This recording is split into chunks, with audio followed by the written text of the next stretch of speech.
আমি আল্লাহর নবীকে রাহমাতুল লিল আলামিনকে দেখলাম প্রচন্ড রৌদ্রের মধ্যে, একে তো সূর্যের তাপ আর একে তো মরুভূমির উত্তপ্ত বালুগুলো গরম হয়ে গেছে, পাথরগুলো গরম হয়ে গেছে।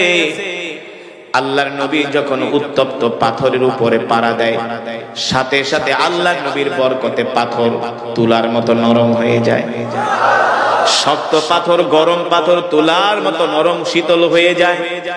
আল্লাহর নবী ডাক দিয়া বলে, পাথর নরম হয়ে যাও। কারণ কি? কারণ কি? পাথরগুলো বলে, কেন নরম হব না? আপনি কি মনে করছেন আমরা আপনাকে চিনি নাই? আপনি শুধু মানুষের নবী না, আপনি আমাদেরও নবী। শুধু পাথর নরম হয় না, আল্লাহ নবীকে দেখা পাথরগুলো সালাম দেয়, গাছগুলো আল্লাহ নবীকে সালাম দেয়, মরুভূমির প্রত্যেকটা বৃক্ষরাজি আল্লাহ নবীকে দেখা চিনতে পারে, আকাশের মেঘমালা আল্লাহ নবীকে ছায়া দেয়। সুবহানাল্লাহ বলে। আমার নবী বরকতের নবী, দয়ার নবী, মায়ার নবী, রাহমাতুল লিল আলামিন, যাকে দেখে আকাশের মেঘমালা পর্যন্ত ছায়া দেয়, যার আঙ্গুলের ইশারায় আকাশের চাঁদ দ্বিখণ্ডিত হয়ে যায়। ঠিক কিনা বলে? সেই নবীর কথাই আল্লাহ কোরআনে বলছেন, ওয়ামা আরসালনাকা ইল্লা রাহমাতাল লিল আলামিন। আল্লাহু আকবার। ওগো নবী, আমি আল্লাহ আপনাকে সমগ্র বিশ্ববাসীর জন্য রহমত করে পাঠাইছি। আল্লাহু আকবার।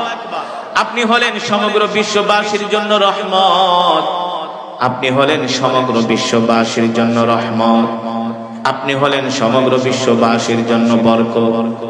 সাইয়েদনা আবু বকর বলে, আল্লাহর নবীকে আমি সাথে নিয়ে চলতেছি। নবীজি ক্লান্ত হয়ে গেলেন, আমি আল্লাহর নবীকে আমার কোলে তুলে নিলাম। এবার আমি পাথরের উপরে পাড়া দেই, পাথরগুলো নরম হয়ে যায়। কিছুক্ষণ আল্লাহর নবী আমার কোলে থাকলেন, আল্লাহর নবীকে আমি আমার কোল থেকে নামিয়ে দিলাম। এবার আমি এক পাথরে পাড়া দিই, পাথর আর আগের মতো নরম হয় না। আমার আর বুঝতে বাকি রইল না আল্লাহ রাসূল আমার কোলে ওঠার কারণে পাথর নরম হয়ে গিয়েছে। ঠিক কিনা বলে? এটা আল্লাহর নবীর বরকত। সুবহানাল্লাহ বলে। সেই নবীর উম্মত আমরা না, যেই নবীকে গাছ চিনেছে, যেই নবীকে বনের পশু পর্যন্ত চিনেছে। ঠিক কিনা বলেন? শুধু এখানেই শেষ নয় রে বাবা। সাইয়েদনা আবু বকর বলে, আল্লাহর নবী সফর করতে করতে ক্লান্ত হয়ে গেছে, আল্লাহর নবীর প্রচন্ড ক্ষুধা লেগেছে। নবীজি ডাক দিয়া বলে, আবু বকর, আপনার কাছে কোনো খাবার দাবার আছে কিনা? সাইয়েদনা আবু বকর বলে, ওগো আল্লাহর নবী, খাবার দাবার যা এনেছিলাম সব শেষ হয়ে গেছে, কোনো পানি আছে কিনা?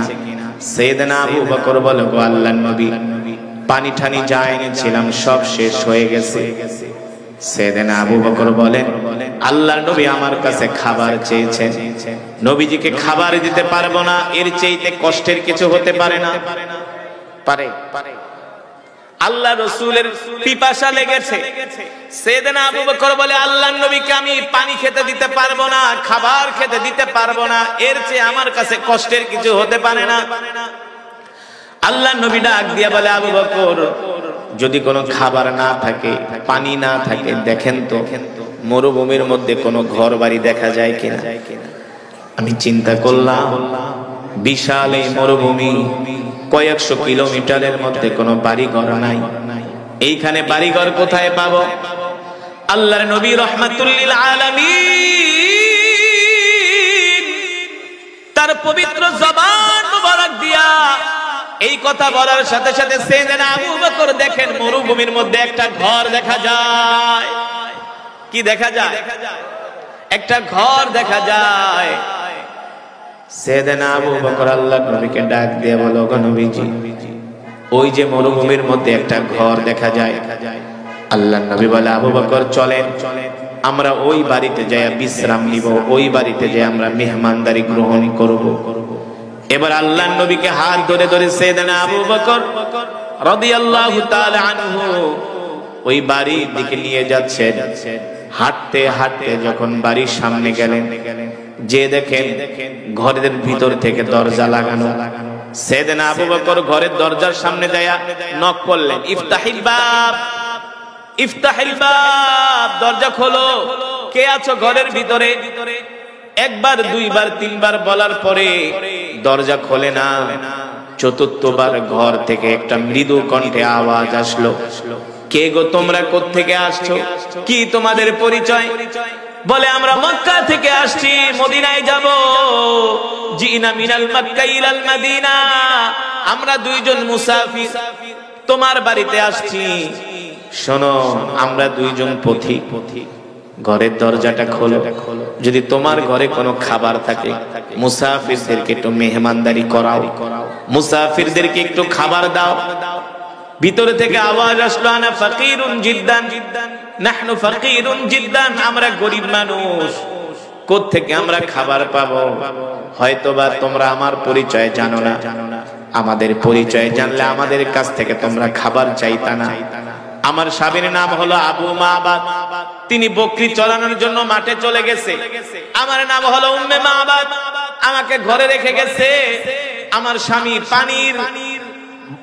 পানির যে মশক সেটা সাথে নিয়ে গেছে, আসার সময় মরুভূমির কূপ থেকে পানি নিয়ে আসবে। আর আমাদের খাবার দাবার হলো, আমরা গাছ থেকে কিছু খেজুর পারি, আর আমরা বকরির দুধ আর কিছু সামান্য খাবার খেয়ে আমরা জীবন কাটাই। আমাদের ঘর বাড়ি দেখেই তো বুঝতেছো আমরা গরিব মানুষ। এবার সাইয়েদনা আবু বকর বলে, তাহলে একটু পানি ঠানি দাও। বলে পানিও নাই, খাবারও নাই, পানিও নাই। আল্লাহর নবী বলে, আবু বকর, ওদের কাছে খাবারও নাই, পানিও নাই, একটা কাজ করেন, উম্মে মাবাদের ঘরের সামনে একটা বকরি বাঁধা। কি বাঁধা? উম্মে মাবাদ থেকে অনুমতি আনেন, ওই বকরি থেকে আমরা দুধ দহন করে দুইজনে পান করি। বুঝেন নাই? ওই বকরি থেকে আমরা দুধ দহন করে দুধ দয়া দুইজনে পান করে তৃষ্ণা নিবারণ করি। সাইয়েদনা আবু বকর বললেন, উম্মে মাবাদ, যদি কিছু মনে না করেন, আপনার ঘরের সামনে একটা বকরি বাঁধা আছে, অনুমতি দেন, সেখান থেকে আমরা ওই বকরি থেকে একটু দুধ দোয়ায় আমরা দুইজনে পান করি। উম্মে মাবাদ ডাক দিয়া বলে, পথিক, আপনি হয়তোবা জানেন না, ঘরের সামনে যে বকরি বাঁধা, এই বকরিটা হলো একটা অসুস্থ বকরি, হাঁটতে পারে না, চলতে পারে না, প্রতিবন্ধী। এই কারণে তাকে ঘাস খাওয়ানোর জন্য মাঠেও নিয়ে যাওয়া হয় না। এই বকরি এতটা প্রতিবন্ধী, দাঁড়াতেও পারে না। আল্লাহর নবী ডাক দিয়া বলে, আবু বকর, আপনি শুধু উম্মে মাবাদ থেকে অনুমতি আনেন, দুধ দোয়ানোর দায়িত্ব আমার। জোরে বলেন সুবহানাল্লাহ। সাইয়েদনা আবু বকরের ইয়াকিন বিশ্বাস হলো, আল্লাহর নবী যেহেতু বলছেন, নিশ্চয়ই অসুস্থ বকরি থেকে দুধ বের, কারণ নবী হলেন রহমতের নবী, কথা কেন, নবী হলেন বরকতের নবী, ঠিক কিনা বলেন? যেই রাসূলের মুখের থুতু মোবারকের কারণে লবণাক্ত পানি মিষ্ট হয়ে যায় না, যেই রাসূল মরুভূমির মধ্যে দিয়ে হাঁটলে আকাশের মেঘমালা ছায়া দেয়, যে রাসূল মৃত গাছের নিচে বসার সাথে সাথে গাছ জীবিত হয়ে যায়, সাইয়েদনা আবু বকরের বিশ্বাস, আল্লাহর নবী এই বকরির থেকে অবশ্যই দুধ দোয়াতে পারবেন। কিন্তু যিনি মহিলা, তিনি তো আর জানেন না তার বাড়িতে কে আসছে, জানে? তিনি তো আর নবীর পরিচয় জানেন না।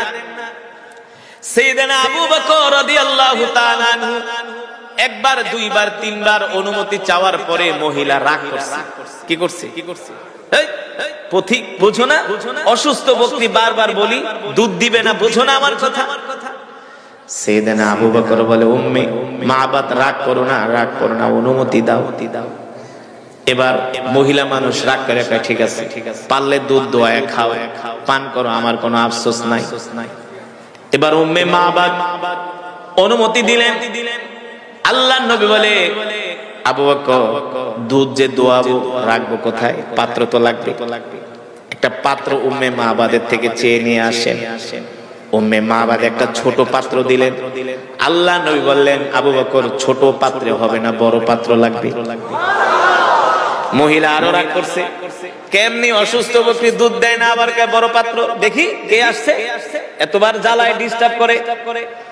উম্মে মাবাদ বলে, আমি যখন ঘরের দরজা খুললাম আর বাহিরের দিকে তাকাইলাম, আল্লাহি রাব্বিল কাবা, রবের কাবার কসম খেয়ে বলি, আমি দেখি আমার বাড়ির উঠানে একজন যুবক দাঁড়ানো, আমি যুবকের চেহারার দিকে তাকাই আর চাঁদের দিকে, চাঁদের কথা মনে করি।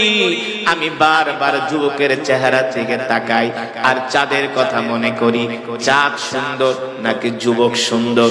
চাঁদ সুন্দর নাকি যুবক সুন্দর? উম্মে মাবাদ বলে আল্লাহি রাব্বিল কাবা, রবের কাবার কসম খায়া বলি, চাঁদের চেয়েও এই যুবক সুন্দর।